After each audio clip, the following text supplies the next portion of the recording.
Tudo. Então, nós vamos começar, né, a aula de hoje. Hoje nós vamos iniciar já a unidade 3, porque já é o segundo bimestre, né? Então, encerramos, né, com a prova o primeiro bimestre, e aí nós vamos iniciar a unidade 3. Também estou te ouvindo, professora. Tá me ouvindo? Oi, Jéssica. Sim, professora, também estou ouvindo. Ah, que bom.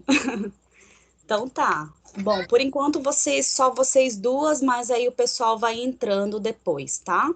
Mas aí a aula, como fica gravada, depois eles podem, né, voltar em alguma coisa, né, que eu estiver explicando. Então, a unidade 3, né, nós vamos abordar sobre o ensino da produção de textos orais e escritos. Nós já havíamos falado antes, né, sobre a questão de tipologia textual, gênero discursivo, as ideias de Bakhtin, de Vygotsky, dentre outros, né, pesquisadores que respaldam a produção de texto e leitura. Mas na unidade 3, né, nós vamos falar especificamente da produção de textos orais e escritos. E na seção 1, a organização por gêneros discursivos para o trabalho com a produção textual.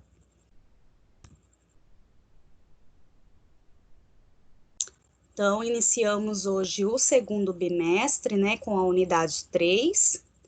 Então, nesta unidade, será mantido o foco nos princípios teóricos metodológicos que devem reger o ensino. Então, nós já falamos até mesmo dos PCNs, da BNCC, né, como está a língua portuguesa, como ela deve ser ensinada dentro desses documentos, né?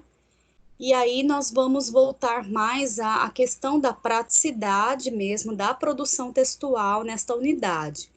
Então, o que nós veremos então? Nós veremos sobre a produção de textos orais e escritos, né, diferenças entre gêneros e tipos de textos, que tem a diferença, os agrupamentos de gêneros, os procedimentos para a produção textual, o planejamento, elaboração, revisão e reescrita, o trabalho com a textualização e textualidade. Então, nós vamos conhecer o que é essa textualização e textualidade, a coesão e a coerência, os princípios que devem guiar a elaboração de atividades didáticas, né, que visam a produção de textos orais e escritos. Então, aí nós vamos entender, por exemplo, como, né, elaborar, como fazer com que o meu aluno ele tenha uma visão de começar um texto, desenvolver um texto e finalizar um texto, né? Então, como é aquela introdução, desenvolvimento e conclusão? Então, como que eu vou abordar isso, né, desde lá do ensino fundamental, porque é o ensino ali da língua portuguesa, né, já com as crianças do ensino fundamental desde o primeiro ano, então eles já precisam ter esse acesso. Então, como eu vou fazer esse acesso, né, desses alunos à produção textual, né? Só um momento, tem pessoas entrando aqui. Tá. E entre outros aspectos, né? Então, na seção 1, se vocês quiserem, né, depois, até mesmo eu recomendo que vocês façam, né, o fichamento da seção 1, eu recomendo, não estou dizendo que é avaliativo, tá? Então, vocês podem fazer ali livremente, né, como quiserem, porque isso já vai auxiliando você a ir estudando em casa, né? Então, às vezes, assim, Ah, eu não estou motivada a estudar, né? Tá tão ruim ficar em casa. Mas se você pegar ali pelo menos, né, uma parte do texto, um pouquinho por dia, né? 2 folhas, uma folha por dia, e for fazendo até o final ali, antecipando as provas, né, do segundo bimestre, você já terá estudado toda a unidade 3 e 4. Então, é legal que vocês façam esse exercício, continuem fazendo esse exercício do fichamento, para que até mesmo vocês pratiquem mais, né? E tenham mais, cada vez mais desenvoltura para a escrita, né? Para escrever, o ato de escrever. Então, na seção 1, nós vamos, né, comentar sobre a organização por gêneros discursivos para o trabalho com produção textual. Então, relembrando, né, durante décadas do ensino de língua portuguesa, foi baseado na tradição gramatical, né? Nós já falamos sobre isso em outras aulas. E somente lá nos anos de 1990, os gêneros do discursos foram tomados como unidade de ensino e o texto considerado objeto de ensino por excelência. Então, o que era ensinado, né, de forma, às vezes, pegando trechos do livro e analisando ali as frases, a forma sintática, né, a forma mesmo gramatical dali das palavras, das estruturas sintáticas, né? Então, esses exercícios que eram mais utilizados antes de 1990, né? Então, era um ensino mais tradicional, era uma perspectiva mais tradicional, né? Que não se desenvolvia tanto a produção de texto, né? Os alunos, eles faziam muito de forma mecânica essa, até mesmo desenvolver aqueles exercícios era muito de forma mecânica. Então, destaque os substantivos, né? Quais são ali os adjetivos e tal. Então, era de uma forma que o aluno ele não se prendia às vezes ao sentido do que o texto estava sendo objetivado ali, mas ele estava realmente preocupado em retirar substantivos do texto, retirar adjetivos do texto, identificar e não saber exatamente, né, nem por que às vezes estaria fazendo isso, porque nem o professor às vezes sabia dizer por que o aluno estava fazendo isso de forma mecânica, retirando ali partes do texto, né, para que pudesse não compreender, mas só classificar pela questão da gramática. Então, antes de 1990, nós sabemos, né, que teve toda essa questão da escola mais tradicional, né? Então, a questão, às vezes, de utilizar obras literárias, a utilização das obras literárias, às vezes, retiravam-se ali somente trechos para ser analisado ali a forma sintática, as palavras, né? No caso, as categorias da gramática, né? Que as palavras se enquadravam, e não tinha, às vezes, um objetivo maior, que seria a compreensão textual, e depois até mesmo uma textualização, uma produção textual daquele trecho, por exemplo. Desta forma, colocou a produção no centro do processo de ensino-aprendizagem. Por outro, significou novos e difíceis desafios para a escola em geral e para o professor. Um desses desafios diz respeito à organização dos gêneros discursivos no currículo de língua portuguesa. Então, depois de 1990, nós vimos que começou a se falar em gêneros textuais, gêneros discursivos, né? Então, o que eram esses gêneros, né? Quais gêneros discursivos serão trabalhados verticalmente, ou seja, ao longo dos anos iniciais do ensino fundamental, e simultaneamente quais serão abordados horizontalmente ao longo de cada ano escolar, de forma simultaneamente, de forma geral, desculpa.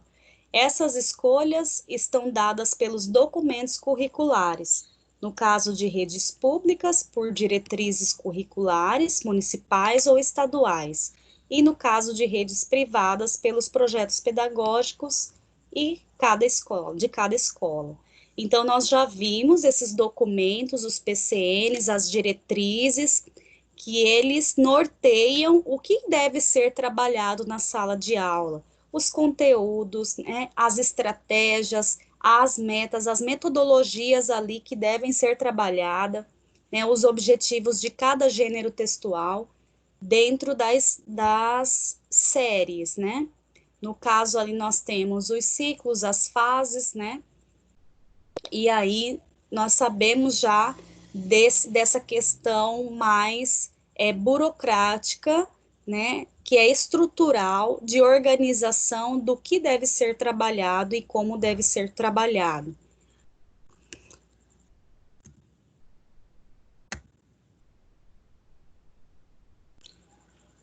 Agora eu quero fazer uma pergunta para vocês, né, se vocês puderem responder, né. Vocês já responderam algo parecido lá no início do bimestre, quando eu pedi para vocês fazerem um memorial descritivo, né, de alfabetização e letramento, que vocês falaram, como que foi a alfabetização de vocês, como que foi essa fase inicial, né, de reconhecimento das letras, essa fase inicial até mesmo do conhecimento ali, de saber ler as primeiras palavras. E aí agora, hoje, eu quero fazer essa pergunta, mas de uma outra forma. Porque não vai ser somente sobre a sua alfabetização, vai ser, né, o seu ensino de língua portuguesa, como foi a sua aprendizagem ali, como foi o seu ensino. Então, quais e como são suas lembranças das aulas de língua portuguesa? O que você lembra? Não lá na fase lá da alfabetização, mas mais para frente ali, na fase do terceiro, quarto ano para frente, o que vocês podem me falar de lembranças que vocês têm da língua portuguesa, do ensino dessa língua portuguesa? Como que eram as aulas? Quem vai falar primeiro? Posso escolher? Amanda, Jéssica ou Vanessa? Um comentário rápido, né? Só para... Aprendi isso, o jeito de fazer os stealth, os assassinatos escondidos, essas coisas. Oi. Oi, Vanessa, pode falar? Dá pra brincar demais com Oi, professora. com a história do ensinou escrever na Português foi uma. Então, Só um minuto. Tá. Depois eu falo, né? Fazer uma videochamada com a professora. Meu marido tá jogando videogame aqui. Tá. A língua portuguesa, Se eu lembro que no segundo ano eu tirei 2. Eu sempre tive uma certa dificuldade e hoje acho que é o que eu mais gosto. Eu gosto muito da questão de linguística. E no terceiro ano do ensino fundamental, eu já sabia ler e escrever no primeiro ano, mas eu tinha uma certa dificuldade com gramática, porque se cobrava muito mais gramática, né? Sim. E aí no terceiro ano eu ganhei uma bolsa numa escola particular, meu pai pagava um pedaço, mas eu tinha ganhado bolsa e melhorou muito em questão de aprendizado, que era do sistema positivo, tinha o livro deles, entendeu? Do material próprio da escola. Eu sempre tive muito contato com livro clássico, literatura clássica. Tanto é que eu tenho em casa o Dom Casmurro, eu tenho Marília de Dirceu e Cartas Chilenas. Então, assim, a minha alfabetização e a língua portuguesa, principalmente, foi muito voltada para literatura clássica e gramática. Olha, o estudo da gramática e a literatura clássica, vamos dizer assim, elas são essenciais, mas assim, como era, né? Como era realizadas as atividades com a gramática e como era incentivado ali a leitura, é que às vezes não nos traziam muitas lembranças assim boas, né? Então nos causavam, não sei se foi assim com você. Como que Na foi ver- essa questão da literatura? Eu vi que você gostou bastante da literatura. sim. Tanto é que quando a minha irmã é bem mais nova que eu já incentivei ela a ler, comprei bastante livros para ela. Aqui em casa tá até uma bagunça que a gente mudou agora, o que tem mais é livro espalhado. Então, como eu falei, no segundo ano eu ainda tinha uma certa dificuldade em relação principalmente à gramática, mas depois do terceiro ano, mas eram atividades mais normais mesmo, principalmente ditado, pegar textos e localizar substantivo, verbo, essas coisas, entendeu? E também a questão da leitura separava um dia, eu não lembro direito se era um dia, um determinado horário, que você lia um livro específico, entendeu? Não era nada obrigado, mas você tinha esse tempo só para isso na escola. No terceiro ano, né? Isso era um bom incentivo, né? Não ser Sim. nem obrigado. Então, quem Aí, realmente se interessava, lia, né? isso. E daí, a partir daí do terceiro ano, não importou muito a questão. Terceiro ano do fundamental, não importou muito a questão de escola, porque aí meus pais sempre incentivaram bastante. E quando não tinha essa dimensão da escola, eu sempre procurei por conta. E é algo que eu melhorei bastante. Quando eu comecei no processo educacional, era o que eu era pior, e hoje é uma das coisas que eu mais gosto. Que legal. E aí você continua com essa rotina de leitura. Já li mais, confesso. Aham. Tem épocas eu ando meio preguiçosa, mas assim, sempre que eu posso, eu tô lendo alguma coisa. Uhum. Que ótimo. Agora é um bom incentivo, né? Essa quarentena tem hora fala assim, ai, tem hora não tenho nada para fazer. Mas como? Tem tantas coisas que você pode programar para fazer. Não tem como não ter nada para fazer, né? Uhum. Porque a gente se vê assim, não tem o horário determinado como, né, o Antes. normal, né? Porque às vezes, né, as mudanças aí de horários que são mais constantes nesse momento, mas aí a gente é que tem que estipular, né? Eu vou fazer tal hora, eu vou ler um pouco desse livro, tal hora eu vou fazer um pouco disso, né? E aí a gente vai construindo esse dia a dia, né? Mas é legal, Uhum. a leitura é algo assim, que a gente tem que lutar mesmo. A cada dia a gente ter a vontade de ler, e quando a leitura ela é saborosa, você não larga, você continua, e aí não tem como, né? Às vezes tem pessoas que começam a ler e querem ler mesmo em 2 dias logo para. É igual, é parecido com as séries, né? Então, quem tem essa paixão pela leitura vai entender, né? Porque Uhum. tem também paixão pelas séries, né? Que às vezes quer ver de uma vez, quer ler o livro de uma vez também, né? É bem Eu e legal. meu marido, a gente é bem nerd, então, questão, assim, a gente é muito nerd. Eu tenho mangá, quadrinho, HQ, Que então é legal. bem eclético, não tem algo só, Aham. entendeu? Tudo isso E ajuda ali, né? No cognitivo, na. Parece que você está massageando o cérebro de certa forma, né? É uhum. bem legal. Acho que eu ia falar outra coisa, acabei esquecendo. Mas foi assim, é algo que, tanto é que quando eu fiz o vestibular aí para Unic, eu fiz para letras. Só que Uhum. letras era só EAD.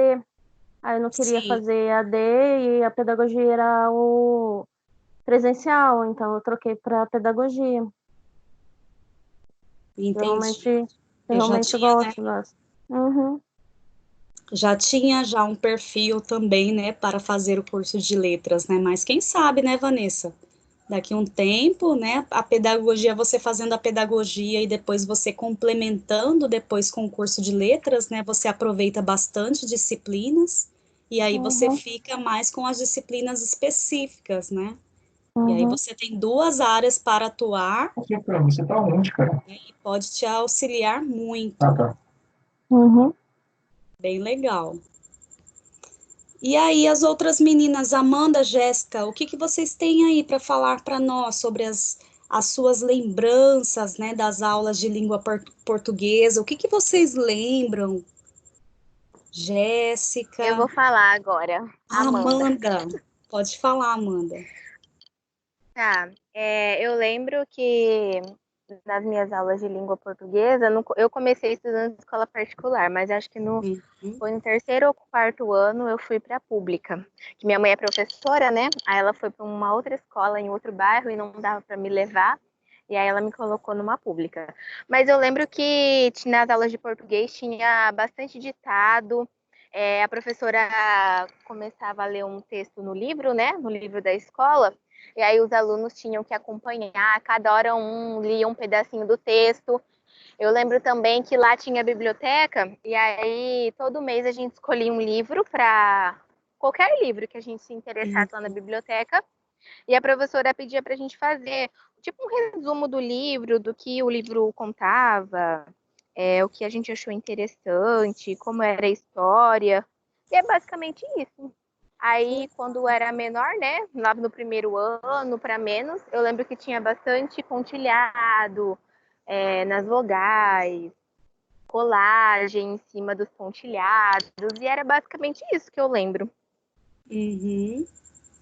E a questão da gramática, o que que você lembra, assim, de exercícios? Exercícios de gramática, eu lembro, é igual a Vanessa falou, ela dava um texto, né, e a gente tinha que procurar substantivos, adjetivos no texto, era basicamente isso. Ah, que legal, Amanda. É bom a gente, né, tentar lembrar de algumas coisas assim que E é um ficar pouquinho lembrando difícil todo lembrar, dia viu? disso, né? É, mas a gente faz um Bastante. exercício. Espera aí, deixa eu ver o que que aconteceu nessa fase da minha vida, né? Sim, uhum. Mas é muito interessante essa questão da professora trabalhar, né, com a questão da leitura ali, você escolher uma vez por mês, escolher o livro Uhum. na biblioteca, né, e vai lendo ali conforme o seu tempo, né? De repente, se você lesse então o Sim, livro rapidamente numa semana, sim. você já estaria pronto para apresentar, mas tem pessoas que precisam de mais tempo, né? É Tem mais tempo, pessoas isso. que precisam ali fazer a leitura dia a dia, cada dia umas 2 páginas e vai lendo, né? Uhum. Então é bem legal isso, sim. É bem interessante.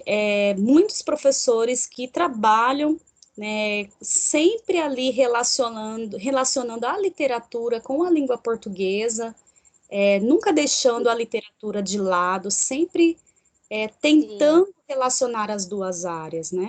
Você tem mais alguma Uhum. coisa? Você lembra? Não, só isso mesmo. Então tá. Jéssica, Professora, a oi. lembrança que eu tenho são as mesmas também. O ditado, essa coisa de de ir na biblioteca, cada um escolher um livro e ler aquele livro e tá assim mostrando um aprendizado sobre aquele livro. A professora sempre Isso. passava isso pra gente, tá É, lendo, um tá indo ensino. na biblioteca, lendo os livros. E cada um ficava com uma história diferente. Sim. Apresentava aquela E história, aí, era bem legal. apresentava, então, depois, fazia aquela roda para apresentação. É, mas de início, assim, no primeiro, segundo ano, que eu me lembro bem, era o ditado. Até me Uhum, lembro que para ir para o primeiro ano, naquela época, não tinha muito isso de idade. Tinha de idade, né? E minhas amigas foram para o primeiro ano e eu não tinha idade porque eu faço aniversário em junho. Então não tinha como eu ir, né? Aí a professora, sim. eu chorei porque minhas amiguinhas todos passaram de ano, eu também passei, mas eu não tinha idade para estar naquela série. Aí a professora conversou com a coordenadora, eu e uma amiguinha minha, aí ela foi e fez uma prova com a gente, foi ler um texto, e a gente sabia ler. Eu tinha 5 para 6 anos, mas eu já sabia ler. Aí a gente passou para o primeiro ano. Ah, tá. Fizeram ali um teste mesmo, né? Se vocês poderiam estariam aptos a ir para o primeiro ano. Que legal. Porque eu acho que naquela época não tinha essa lei que tem hoje, Não, que tinha que estar completo exato 6 anos até dia 31 de março, né, professora? não tinha. Porque daí você Então, precisa entrar no eu primeiro, fazia né, em com junho. 6 anos, né? Isso, não tinha. Isso, eu fazia 6 anos em junho e ela colocou eu Uhum. no primeiro ano. Que legal, bacana, né? Porque assim, às vezes poderiam ser pessoas que poderiam barrar ali, né, e falar não, você não vai. E aí isso Hoje também em dia não causaria teria alguns como eu ir, mesmo sabendo traumas ou ali na não, sua igual. aprendizagem, né? Ainda bem que você encontrou essas pessoas que né, você É, foi para outra série e aí te motivou mais ainda a estudar, né? Porque poderia ser o foi porque contrário. eu queria. Eu queria estudar junto com as minhas amigas, porque a gente estudava desde pequenininha junto, desde o pré, do maternal. Aí eu também Isso queria ir faz pro primeiro ano junto com diferença. ela. Faz muita diferença também essas questões de relacionamento, né, dentro da aprendizagem. As crianças, né, elas têm ali um apego uma com as outras, né, porque, nossa, desde lá da educação infantil, de repente, né, então vai ali cultuando uma amizade e as relações vão se firmando e vão também até mesmo incentivando, motivando ali a aprendizagem uma das outras e até uma ajuda a outra também, né? Bem Sim, legal. professor, eu tenho uma amiga do pré que estuda comigo na faculdade da sala. É a Camila, a gente estuda desde o pré junto. Sério? Nossa. Sério? Então, amizade Tudo para a que vida uma faz, inteira, a né? outra quer fazer. Amizade para a vida inteira. Ai, tô engasgando aqui.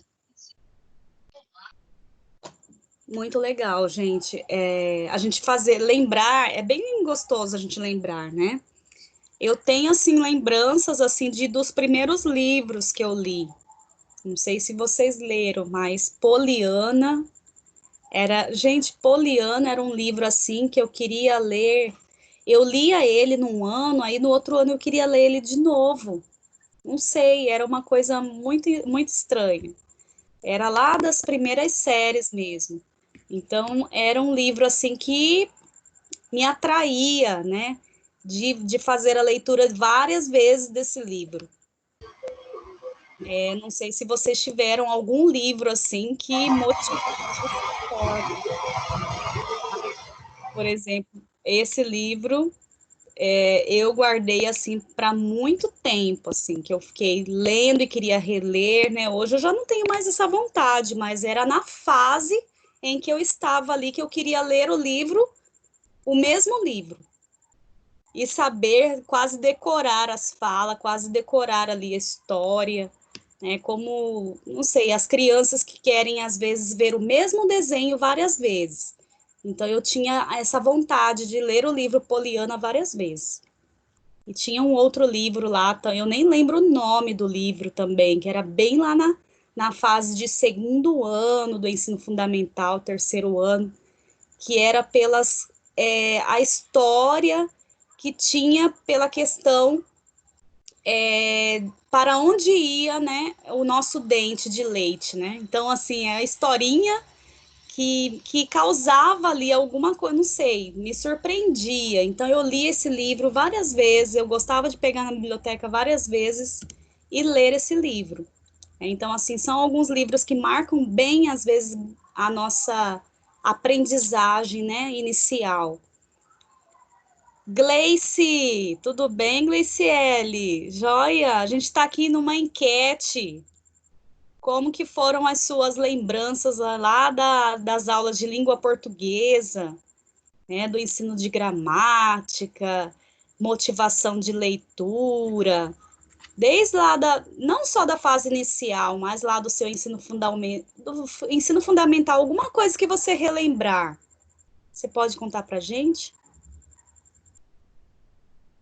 Tá.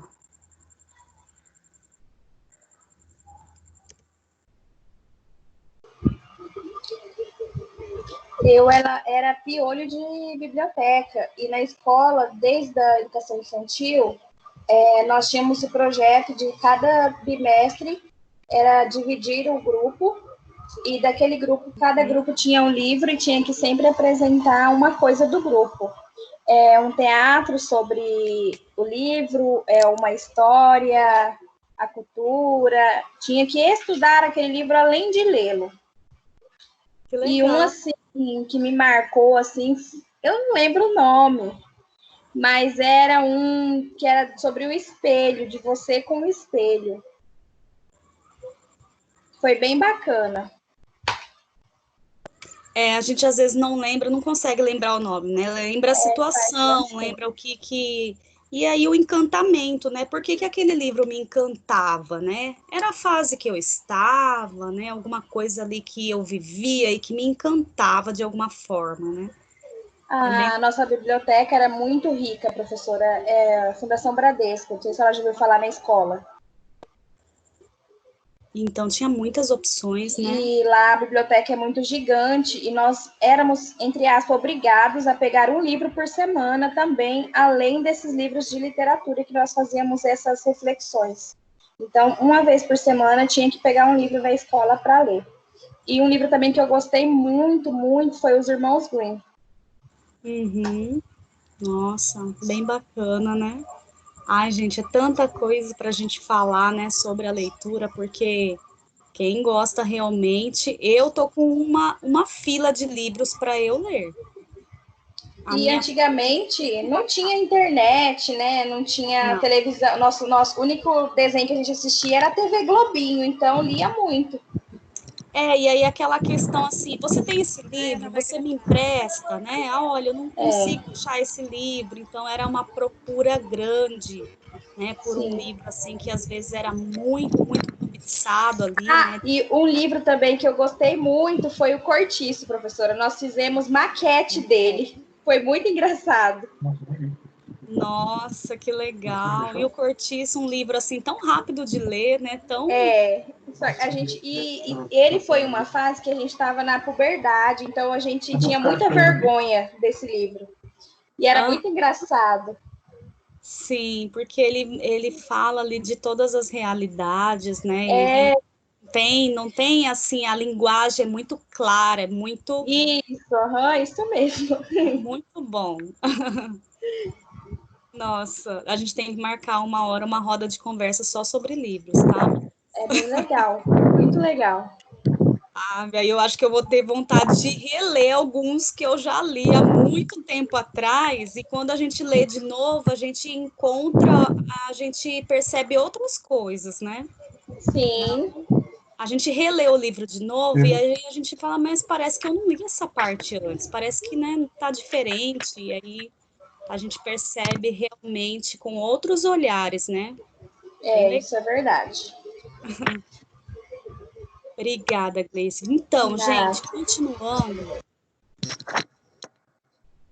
Por que aconteceu isso lá na fase, né, que vocês falaram, principalmente quem falou aí sobre a gramática, sobre o ensino mais tradicional, né, essas lembranças assim que a gente tem às vezes, né, principalmente sobre a questão de como o professor ensinava a gramática, como ele fazia os exercícios gramaticais, né? Então, essas lembranças são prováveis porque, assim como a influência de um ensino baseado na gramática, ainda se faz sentir atualmente também a chamada virada textual ocorrida nos anos 80, né? Então, lá nos anos 80, nós vamos lembrar que nós até já estudamos isso.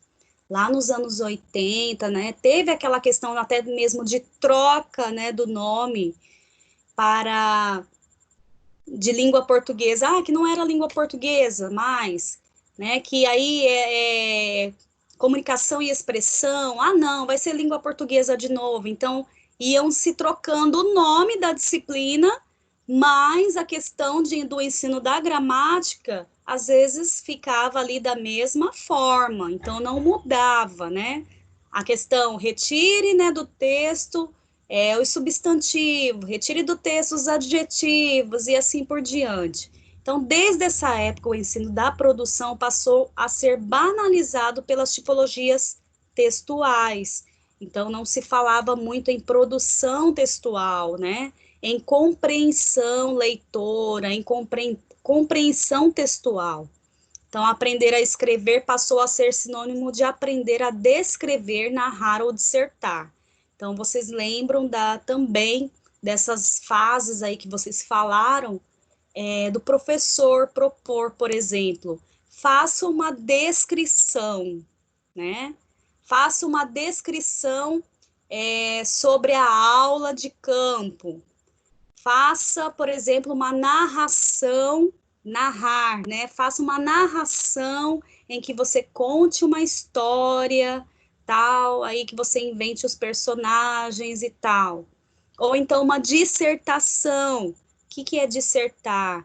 Dissertar é você incluir ali também os seus pensamentos, né? Então, além de você falar o que você compreende, você vai também dissertar, você vai falar a sua opinião, né, sobre algo. Então, dissertação, né? Então, não, por exemplo, faça uma dissertação sobre o livro tal que você leu, né? Ou então faça uma dissertação sobre a aula de português de hoje. Então, os professores utilizavam muito essas nomenclaturas para dizer que eram produções textuais.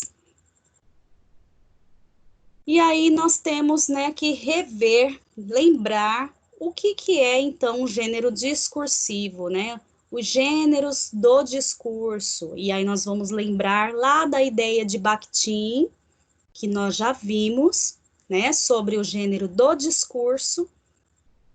E lá antes de 1970, né, que Bakhtin, ele já dizia sobre o gênero do discurso, né? Então, anos 80, a gente com todo o ensino tradicional ainda, anos 90, que teve ainda uma repercussão, principalmente aqui no nosso país, das ideias de Bakhtin pela questão do gênero do discurso, né? Então, começava a se instaurar ali o ensino com o gênero do discurso.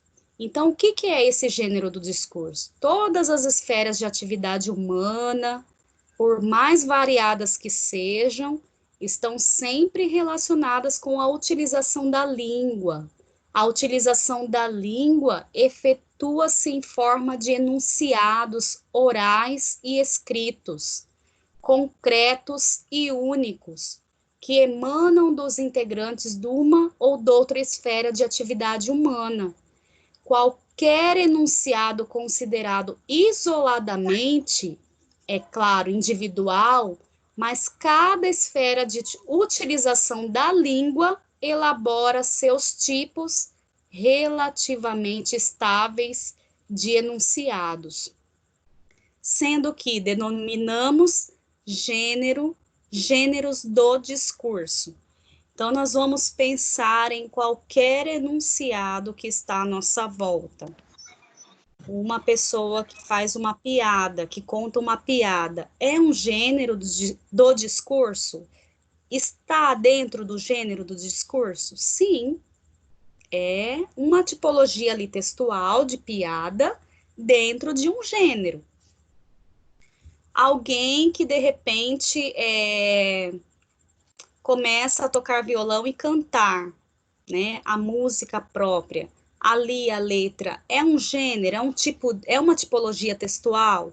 Sim, é uma tipologia textual dentro do gênero do discurso. Então, você olhando toda a sua volta, você tem gêneros do discurso, tá? Tudo que se fala, né, tudo que é texto, ele é considerado, de certa forma, um gênero do discurso.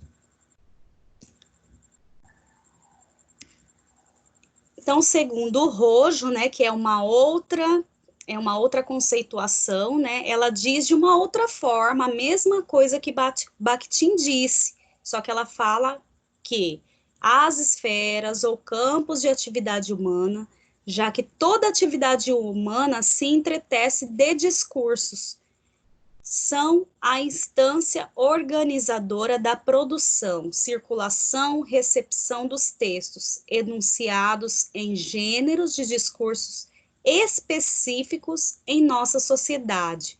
Então, aqui ela já vai ainda classificar, né, dizendo que os gêneros dos discursos têm aí as suas características específicas, né? Ainda segundo a autora, os gêneros discursivos integram as práticas sociais e são por elas gerados e formatados.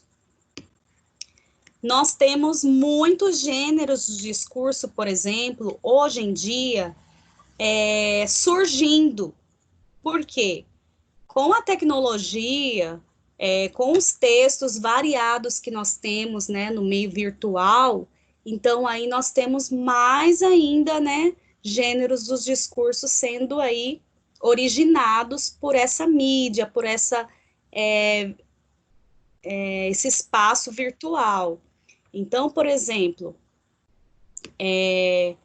nós podemos classificar hoje em dia, nós já sabemos classificar porque nós utilizamos a internet, de certa forma, para a nossa necessidade.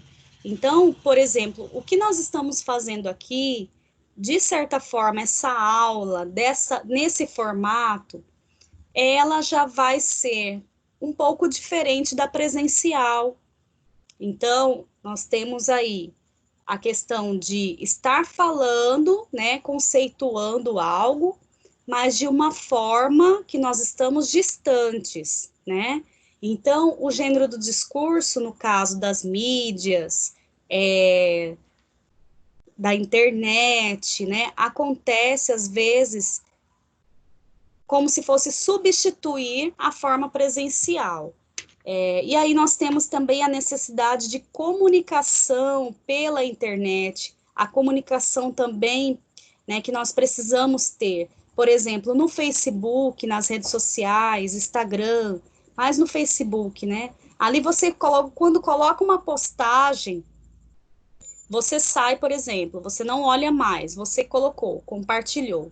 E de repente essa postagem vai causar alguma estranheza, alguma repercussão em outras pessoas que verão essa postagem. E aí as pessoas vão comentar ali na sua postagem.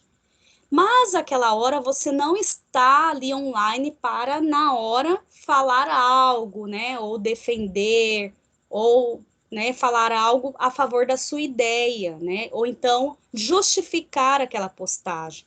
Então, é um gênero ali discursivo diferenciado, né? Porque as pessoas também têm a possibilidade de falar ali também o que querem, né? Se as pessoas todas estiverem online, elas vão também rebatendo as ideias, falando, discursando, e às vezes não chegam num consenso nenhum, mas ali é um lugar ali visível a todos, e aí as pessoas, né, que se interessam vão ali só por curiosidade olhar a postagem, vão olhar os comentários e não vão falar nada. Então, assim, é como se estivéssemos expondo cada vez mais, né, os nossos pensamentos, e nós parecemos em certos momentos que precisamos expor uma necessidade de exposição dos pensamentos, uma necessidade de exposição de opiniões.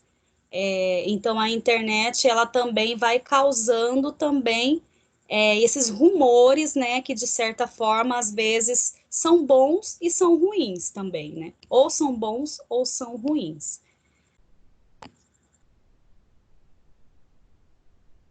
Mas, afinal, o que é o gênero do discurso? Então, segundo lá a seção 1 da unidade 3, né, que nós estamos falando sobre isso nesta aula, né, de hoje, para permitir uma aproximação desse conceito, recorreremos a uma situação cotidiana. Então, nós vamos imaginar o gênero do discurso jornalístico, né?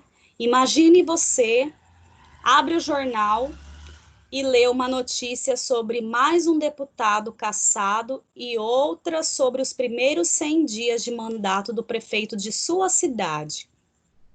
Mais adiante, você lê uma notícia sobre as recentes contratações do time de vôlei para a qual você torce. E, finalmente, uma outra sobre uma pousada recém-inaugurada em Natal, Rio Grande do Norte. Você acaba de obter informações sobre 4 assuntos distintos. Então, nós temos 4 tipos de notícias aí. A cassação do deputado, gestão municipal, contratações do time de vôlei e pousada recém-inaugurada. Em textos diversificados, escritos por jornalistas diferentes, né? Então, cada notícia dessa foi escrita por uma determinada pessoa, um jornalista. Publicações em sessões e cadernos variados. No entanto, você nomeou todos eles como notícia. E isso aconteceu porque esses 4 textos, apesar de diferentes, têm características comuns, que nos permitem enquadrá-los em um mesmo gênero. De certa forma, um gênero é como uma família de textos, em que, apesar das diferenças entre seus membros, tem semelhanças tão significativas que somos capazes de identificá-los e agrupá-los sob o mesmo nome. Então, ali, todos aqueles textos, né, falando sobre o deputado, falando sobre o prefeito, falando sobre a pousada nova, falando sobre o time de vôlei, cada texto ele tem uma informação. Cada texto tem também uma característica, né, de ser a forma escrita. Mas todos eles têm o propósito de quê? Tem o propósito de noticiar algo. Então, todos eles estão ali no campo jornalístico, né? Eles têm diferenças ali, porque falar da inauguração de uma pousada é uma notícia, mas ela também é uma propaganda, né? Então, de certo modo, o jornal ali, quem é o dono dessa pousada, utilizou do jornal para fazer a propaganda do seu empreendimento. E ali a questão de falar do time de vôlei já é uma notícia da área esportiva, né? Então, as pessoas que mais se interessam pela área esportiva, às vezes nem leem, nem ligam muito para as outras notícias. E aí, lendo aquela notícia sobre o time de vôlei, né, a pessoa tem a informação ali sobre aquele contexto, né? Então, mas cada um tem o quê? A sua especificidade, porém, não tem ali uma questão diferenciada, que a gente pode dizer assim, não são do mesmo grupo, ou como se pensássemos, não são da mesma família, né? Então, tem algumas semelhanças, que é noticiar, divulgar, anunciar, que isso se enquadra como o gênero do discurso jornalístico, tá? Então, aí vocês depois vão perceber, né, durante as nossas aulas, que nós vamos falar sobre os outros tipos de gêneros, né? E aí, como identificar esses gêneros? Como que nós vamos classificar e categorizar esses gêneros? Né? Quais são os campos? Quais são os tipos? Quais são as semelhanças, características?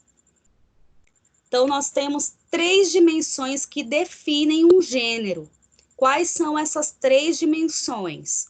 O conteúdo temático, o estilo e a forma composicional. O conteúdo temático refere-se a conteúdos que são dizíveis em um gênero. Tudo que está sendo dito ali dentro do gênero é o conteúdo temático. É a essência ali do que está se falando, do que está se dizendo. O estilo, ele diz respeito às unidades linguísticas selecionadas pelo falante. Então, ali, a forma como a pessoa que noticiou o time de vôlei vai ser diferenciado da pessoa que noticiou ali a pousada que vai ser inaugurada. Então, ele usou alguns recursos linguísticos, o vocabulário diferenciado, né? Então, esse é o estilo. O autor, ali nós temos dois tipos, né? Vamos pensar no time de vôlei e a pousada sendo anunciada. Então, os dois autores ali daquelas notícias, eles vão escolher ali as palavras, vão escolher como vão falar, por exemplo, do time de vôlei, como vão falar da pousada, né? E todas essas escolhas lexicais, o vocabulário, a organização das frases, o registro, né? Toda essa composição linguística, ela vai ser denominada estilo, tá? Então, os conjuntos particulares de sequências textuais ali, né, que é escolhido, e também os demais aspectos gramaticais que são elencados para compor aquele conteúdo temático, tá? Então, a forma composicional que seria? Responde pelo acabamento do texto. É a estrutura particular dos textos de um determinado gênero e está relacionada à coesão, à coerência textual e à progressão temática. Então, dentro de uma notícia, né, ali jornalística, que vai falar da inauguração de uma pousada, ela vai ter uma forma composicional, no sentido da coesão e coerência, né, diferenciada da pessoa, do jornalista que vai escrever sobre o time de vôlei. Por quê? Ali, a questão de como eu vou noticiar que uma pousada, né, ela vai ser inaugurada. Então, eu tenho que escolher fazer as relações ali, não só tanto preocupando ali, eu faço com o estilo, mas a forma composicional, eu vou pensar na ideia, tá? Na estrutura. Então, a coesão e a coerência, ela vai, por exemplo, como que este parágrafo, eu estou falando ali o que vai ter na pousada, eu vou relacionar por exemplo, os benefícios que as pessoas vão ter em ir nesta pousada. Então, é relacionar, é ter coesão e coerência entre as ideias ali que vai se colocando naquele texto.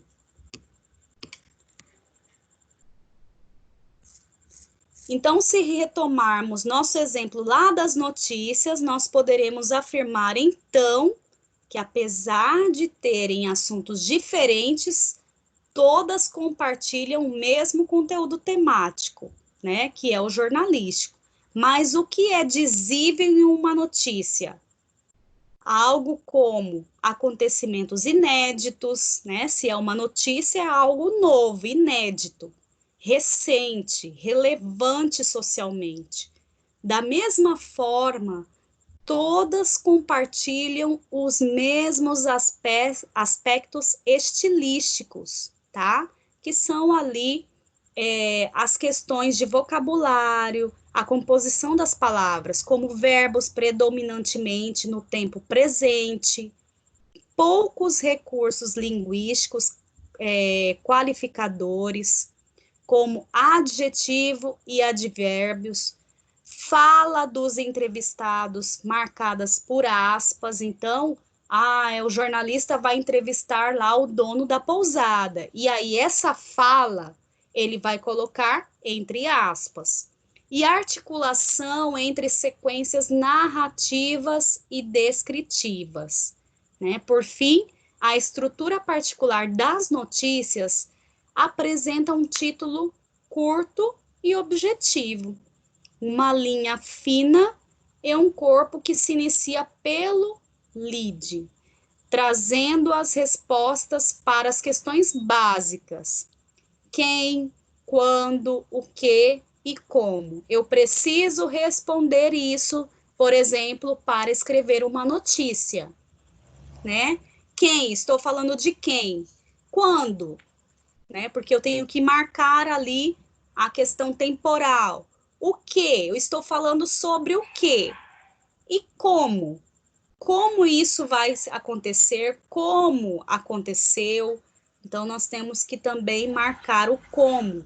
Então, para eu dizer que é uma notícia, para eu dizer que é um gênero discursivo jornalístico, eu preciso basicamente responder esses 4 itens, né? Essas 4 perguntas. Quem, quando, o que e como. Então, para Marcuski, né, em 2005, a expressão tipo textual deveria ser usada para designar uma espécie de sequência teoricamente definida pela natureza linguística de sua composição, aspectos lexicais, sintáticos, tempos verbais, relações lógicas. Ele acrescenta que, de modo geral, os tipos textuais abrange cerca de meia dúzia de categorias conhecidas como, por exemplo, nós já conhecemos, né? Narração, argumentação, exposição, descrição e injunção. Então, essas categorias, elas precisam necessariamente estar dentro de alguma dessas, ou narração, ou argumentação, ou exposição, ou descrição, ou injunção. Ao contrário, a expressão gênero textual deveria ser entendida como uma noção propositalmente vaga para referir os textos materializados que encontramos em nossa vida diária e que apresentam características sociocomunicativas definidas por conteúdos, propriedades funcionais, estilo e composição características. Então, se os tipos textuais são apenas meia dúzia, os gêneros são inúmeros. Como eu disse para vocês, né, os gêneros são inúmeros, porque até hoje ainda vão surgindo mais gêneros. Então, um tempo atrás, por exemplo, nós tínhamos somente blog, né, chat. Aí, isso foi mudando, né? Vieram aí a questão das lives, né, da questão dos youtubers, né, colocarem as lives ao vivo. E aí, nessa quarentena, vocês viram que surgiram as lives musicais, né, que antes nós não tínhamos assim uma propagação de lives musicais. E hoje nós temos. Então, de certo modo, são gêneros discursivos que vão surgindo, né? Mais tipos de textos, mais tipologias textuais que vão aí surgindo. Por isso que Marcuski fala que os gêneros são inúmeros, porque eles estão sempre se renovando e surgindo novos gêneros. Um exemplo disso é dizer, por exemplo, que as cartas, elas realmente, né, as cartas, elas não são mais usuais no nosso dia a dia, né, como antigamente. Antigamente, havia um tempo em que as cartas eram o meio de comunicação mais efetivo que existia, né? Então, escrever uma carta, comunicar um parente de muito longe, né? Falar o que estava acontecendo na família, ou até mesmo entre estados, entre países, né, ter uma carta de um governante para outro governante. Então, hoje nós temos e-mail, né, nós temos a questão de fazer webconferência. Então, as coisas foram mudando, né, principalmente pela tecnologia. Então, os gêneros também foram aumentando. E aí, gente, vocês estão compreendendo o assunto? Tá tudo tranquilo aí? Tá todo mundo quieto? Tranquilo, pessoas? pessoinhas? Professora. Professora? Oi, pode falar. Sabe o que eu lembrei? É do filme Estação do Brasil, que a personagem escrevia cartas para as pessoas que não Sim. sabiam ler e Fernanda escrever. Montenegro, né? Uhum. Nossa, muito bom.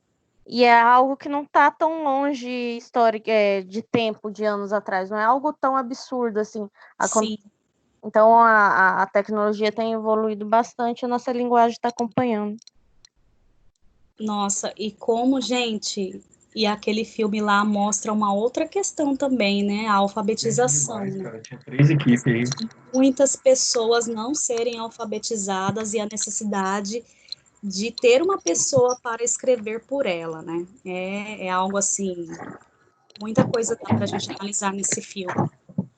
E além disso, a própria Fernanda Montenegro, ela também ali na personagem, ela às vezes não escrevia exatamente o que a pessoa queria que escrevesse, né?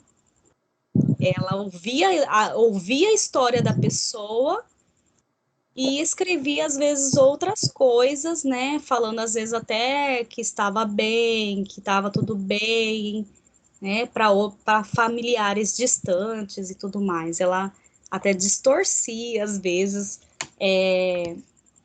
o que a pessoa queria que se dissesse, né? É bem interessante.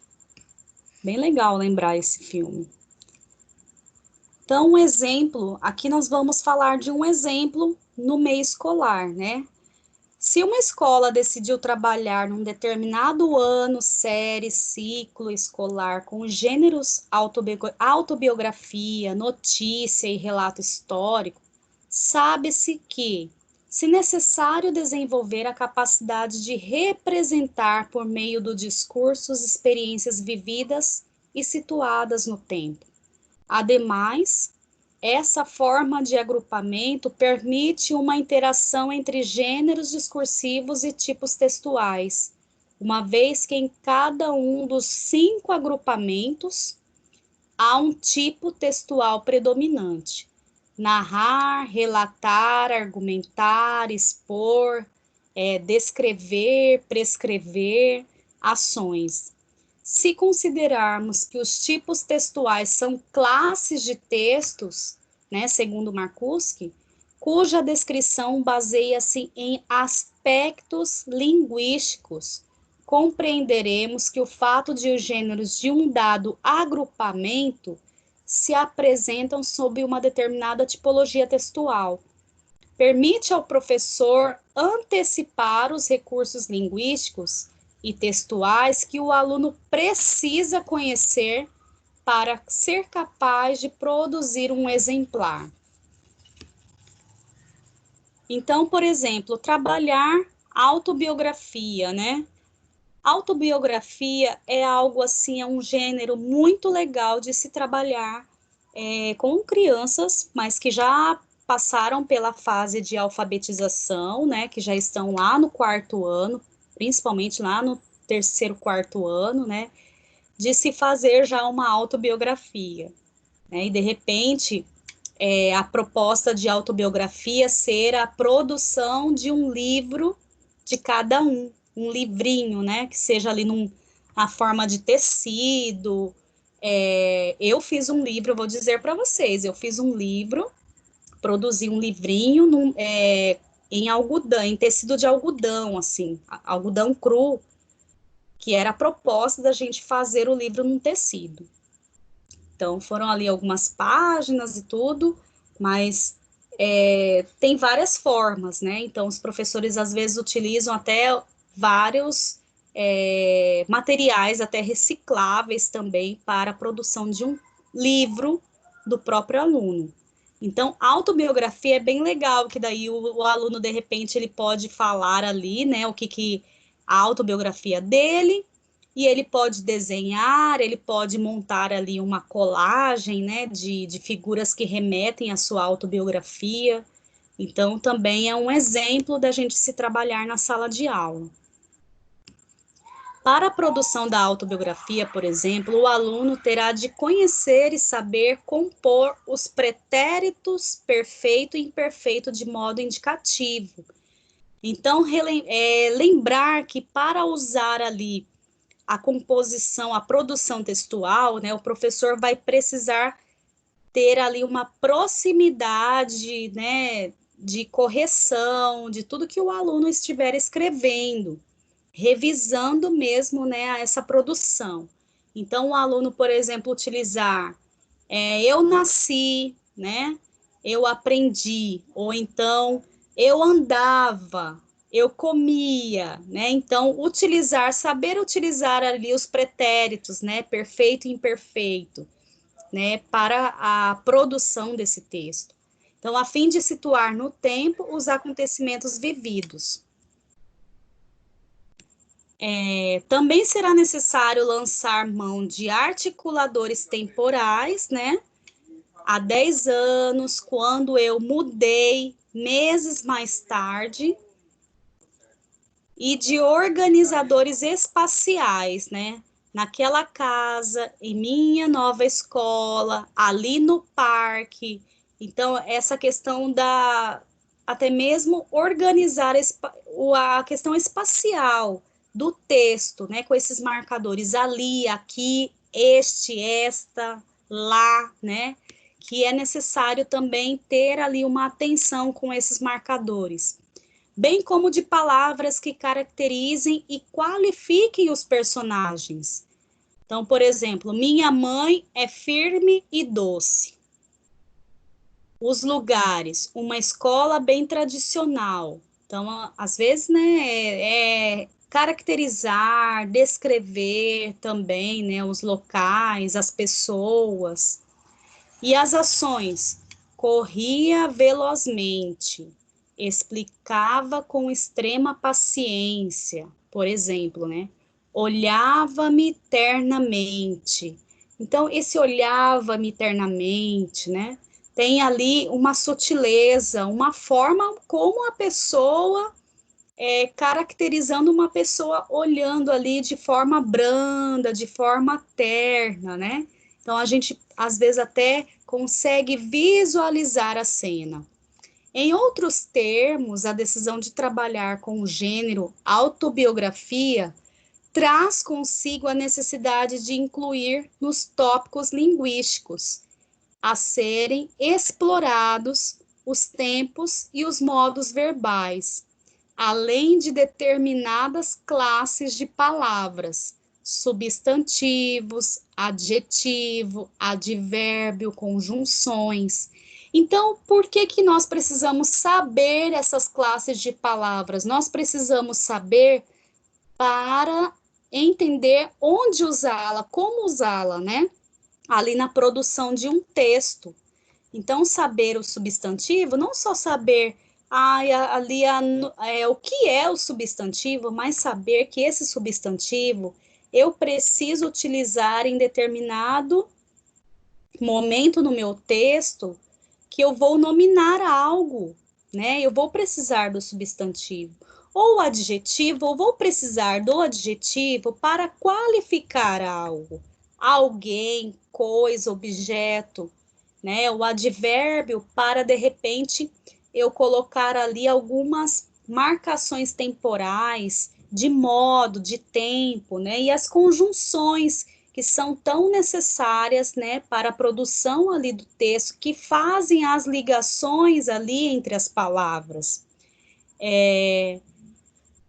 Uma questão de trabalhar ali o texto, né, saber o que é cada um. Então, aqui, nesse exemplo, deixou claro que aqui nós não precisaríamos fazer de uma forma tradicional, como foi lá atrás, de ter um texto, né, para se retirar ali o substantivo, adjetivo, advérbio, conjunções.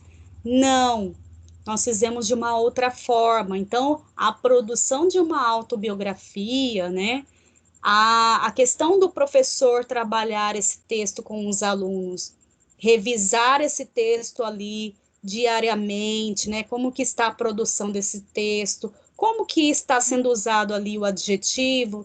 Então, o professor ele vai fazendo as correções necessárias e vai mostrando como que os alunos precisam escrever de uma forma clara, objetiva, com coesão, com coerência,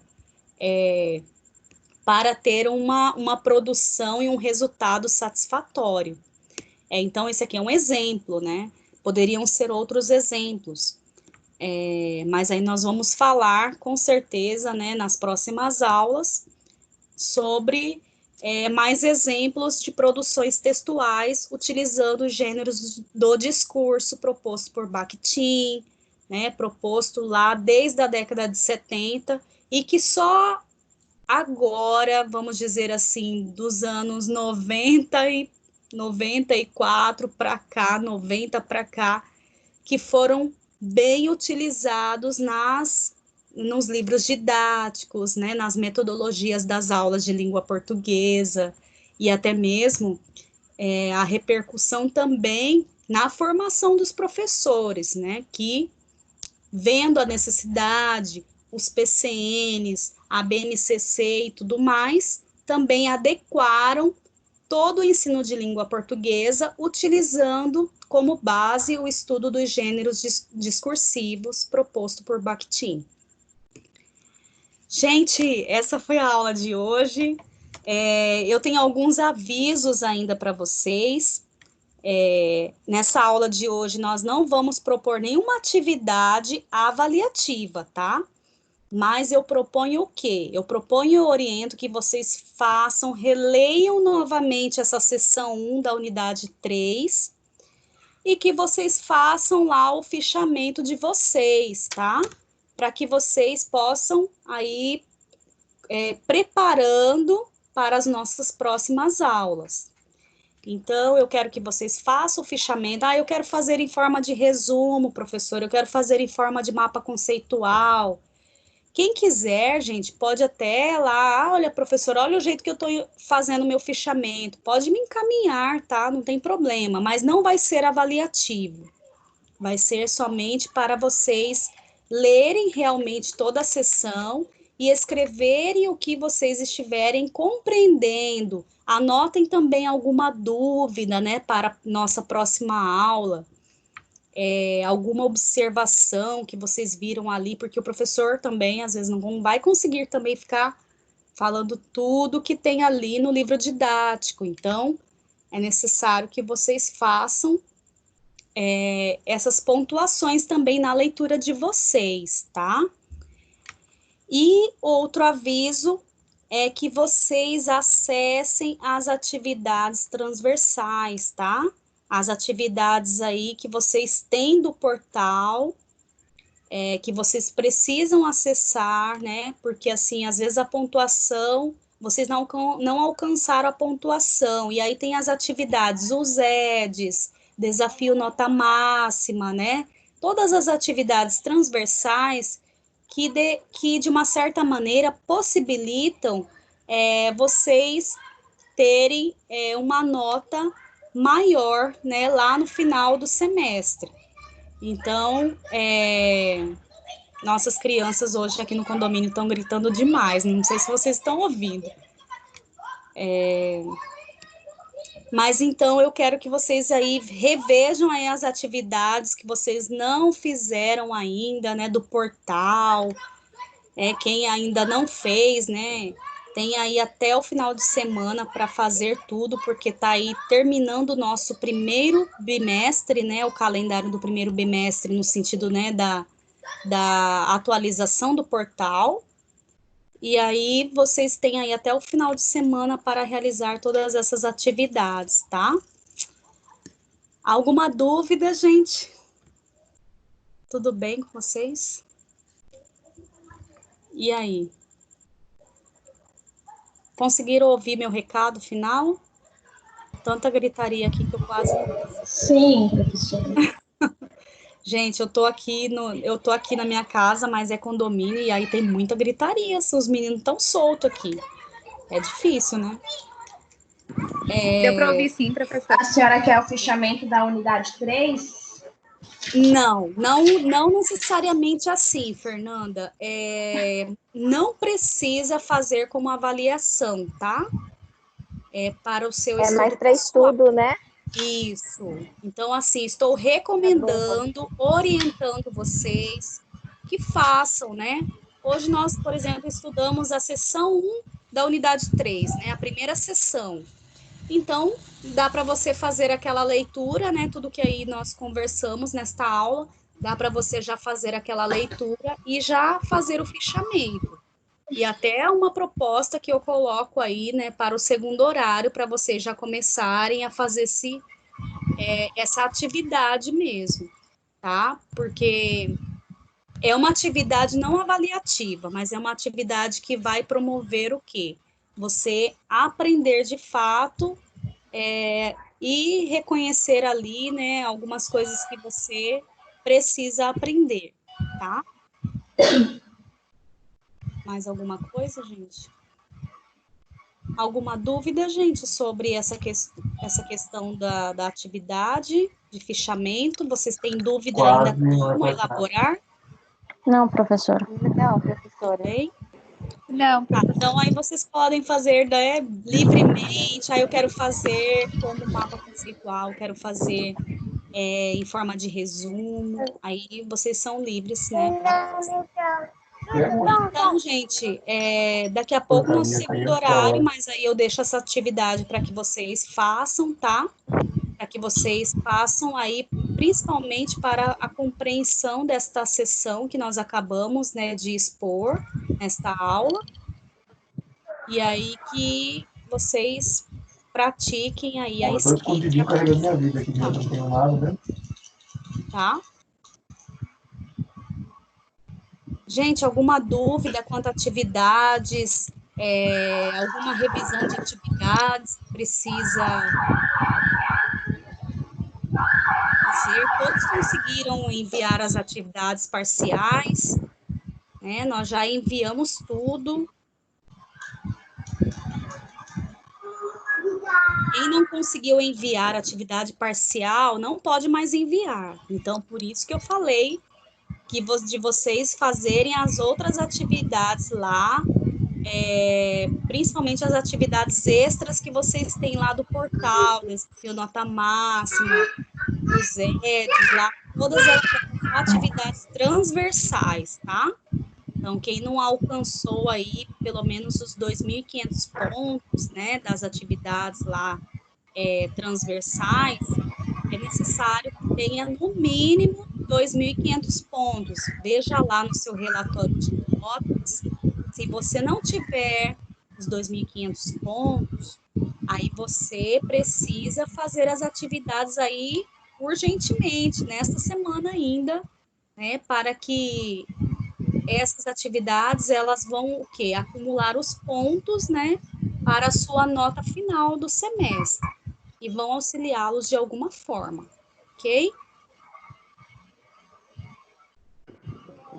Gente, Ok, então tá. professora. Olha, estou aqui de plantão. Quem quiser já começar aí o fichamento e de repente, olha, professora, olha como que eu estou fazendo, né? Lê para mim, mostra aí no caderno, tá? Fica à vontade. Estou aqui para orientação, tá? Agora no final dessa aula e aí no segundo horário também, tá bom? Então, gente, a nossa aula expositiva termina agora e aí tem a atividade de fichamento que vocês podem dar continuidade.